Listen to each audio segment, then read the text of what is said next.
Hello नमस्कार, मेरा नाम है डॉक्टर नम्रता श्रीवास्तव। मैं एक गवर्नमेंट मेडिकल ऑफिसर हूँ और आज इस वीडियो में मैं आपको जानकारी दूंगी अपनी पर्सनालिटी से जुड़े हुए एक बेहद अहम हिस्से के बारे में। जी हाँ, हम बात कर रहे हैं अपने बालों के बारे में। हेयर फॉल आजकल के ज़माने की एक बहुत ही कॉमन समस्या है और 60 से 70% लोग जीवन में कभी न कभी इस समस्या का सामना करते हैं।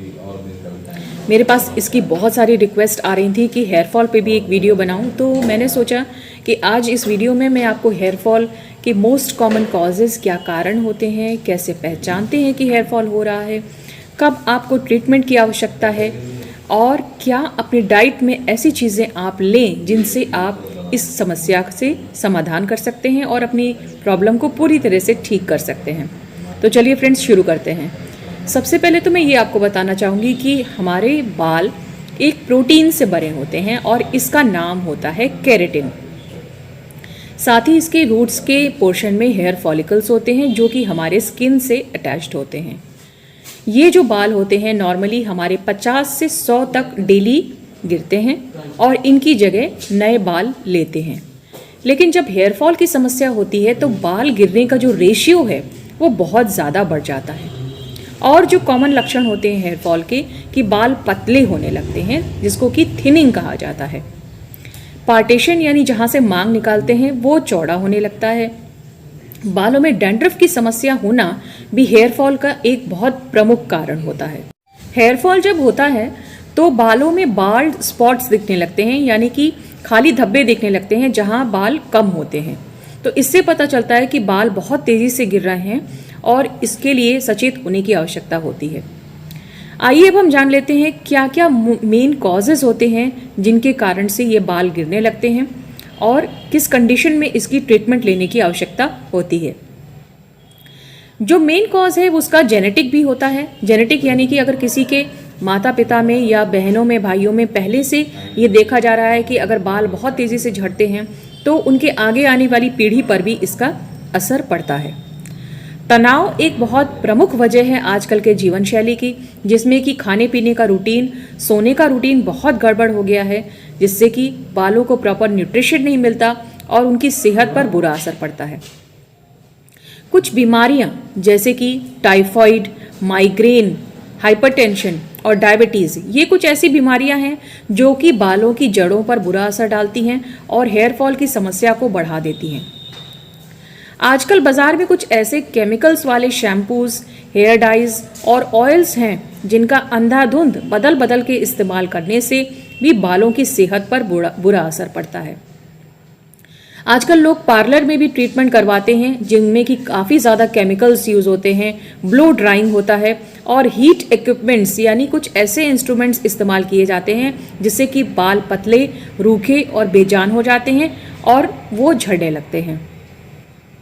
हार्मोनल समस्याएं, जैसे कि अगर किसी के बॉडी में हार्मोनल बदलाव आ रहे हैं, चाहे वो यंग बच्चे, लड़कियां या लड़कियां हों या फिर गर्भावस्था के बाद, इन कारणों से भी बाल झड़ते हैं। मेनोपॉज की स्थिति में जब मासिक बंद होने वाला समय आता है तब भी बाल बहुत तेज़ी से झड़ते हैं।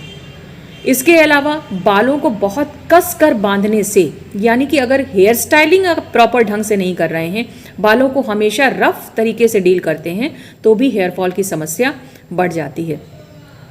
खाने पीने में उचित प्रोटीन की कमी, यानी आप पौष्टिक आहार अगर नहीं ले रहे हैं और जंक फूड का ज़्यादा इस्तेमाल करते हैं तो ये भी हमारी सेहत पर बुरा असर डालते हैं। आइए अब जान लेते हैं कुछ ऐसे उपाय जिससे कि आप अपने बालों की हेल्थ को बरकरार रख सकते हैं। सबसे पहले आती है हमारी डाइट। हमें अपनी डाइट में प्रोटीन रिच फूड लेना चाहिए जिसमें प्रचुर मात्रा में प्रोटीन्स, विटामिन्स, मिनरल्स, आयरन वगैरह उपलब्ध हो। इसके लिए सबसे ज़रूरी है कि हम दाल, दूध, अंडा, हरी सब्जियां, फल और मेवों का ज़रूर उपयोग करें क्योंकि ये खनिज पदार्थों यानी मिनरल्स से परिपूर्ण होते हैं और हमारे बालों की सेहत के लिए ये बहुत अच्छे होते हैं। रेगुलर ऑयलिंग भी करना बहुत ज़रूरत है कि हमेशा अपने बालों को रूखा सूखा नहीं छोड़ना चाहिए और नारियल तेल या फिर जैतून का तेल या फिर आमंड ऑयल यानी कि बादाम के तेल से रेगुलर मालिश करने से हमारे बाल की जो जड़ें हैं वो मजबूत होती हैं और वो हमेशा शाइनी और हेल्दी रहते हैं। इसके साथ ही साथ हमें स्ट्रेस को दूर रखने के उपाय भी सीखने चाहिए। जितना ज़्यादा हम तनाव लेंगे उसका असर हमारे बालों की सेहत पर ज़रूर पड़ेगा। इसलिए अपने वर्क को और होम को, यानी कि उसमें एक बैलेंस स्थापित करके रहिए। अपने काम के घंटे निर्धारित करिए और अपनी फैमिली लाइफ पर भी ध्यान दीजिए ताकि आपको स्ट्रेस कम रहे और आपके बालों की सेहत अच्छी रहे। अब आते हैं इसके होम्योपैथिक ट्रीटमेंट के बारे में।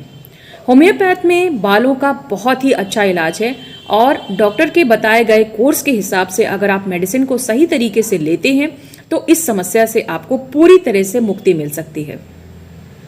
कुछ प्रमुख दवाइयों के नाम मैं आपको बताने जा रही हूँ, लेकिन मेरा आपसे विनम्र अनुरोध है कि इन दवाइयों को आप बिना डॉक्टरी सलाह के आप कतई प्रयोग ना करिएगा।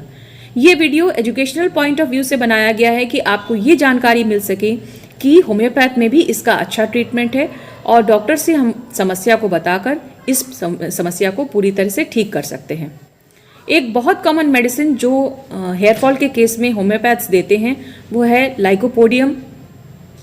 लाइकोपोडियम को जो पेशेंट होता है वो देखने में प्रीमेच्योर लगता है कि वो उसकी एज ज़्यादा है, हालांकि उसकी एज कम रहती है, लेकिन प्रीमेच्योर एजिंग के साइंस दिखते हैं और प्रीमेच्योर एजिंग की वजह से उसके बाल समय से पहले सफ़ेद होने लगते हैं, झड़ने लगते हैं। नॉर्मली लाइकोपोडियम उन पेशेंट्स को भी बहुत अच्छा काम करती है जिनको सिर के दाहिने भाग में दर्द रहता है या फिर शरीर के दाहिने हिस्से में उन्हें कोई ना कोई परेशानी हमेशा लगी रहती है। दूसरी एक बहुत कॉमन दवा जो होम्योपैथ में प्रयोग की जाती है वो है नेट्रम्यूर। नेट्रम्यूर का पेशेंट जो होता है वो बहुत ही उदास रहता है, थका रहता है, उसे किसी से बातचीत करने का मन नहीं करता, एक तरह से कह लीजिए वो डिप्रेशन में रहता है। और अगर ऐसे व्यक्ति को लक्षण के अनुसार अगर दवा मिला के दी जाए तो उसको काफ़ी फ़ायदा करती है। नेट्रम्यूर उन महिलाओं के लिए भी बहुत फ़ायदेमंद है जिनका ब्रेस्ट फीडिंग के समय बाल बहुत तेज़ी से झड़ने लगता है। तीसरी एक बहुत अच्छी मेडिसिन होम्योपैथ में यूज़ की जाती है, इसका नाम है एसिड फ्लोर। एसिड फ्लोर का जो भी पेशेंट होता है वो भी देखने में लगता है कि उनकी एज ज़्यादा है, हालांकि वो यंग होते हैं लेकिन उनके ऊपर एजिंग के साइंस झलकते हैं। वो हमेशा थकान उनको रहती है, हमेशा थका हुआ महसूस करते हैं और बहुत सुस्ती लगती है। ऐसे पेशेंट्स को अगर एसिड फ्लोर दी जाए तो बहुत फ़ायदा करती है। ऐसे ही अन्य बहुत सारी दवाइयाँ हैं होम्योपैथ में जिनको लक्षण से मिलान करके यानी सिमिलिमम के हिसाब से अगर पेशेंट को दिया जाता है तो वो 2 से 3 महीने के अंदर हेयर फॉल की समस्या का जड़ से निदान करते हैं।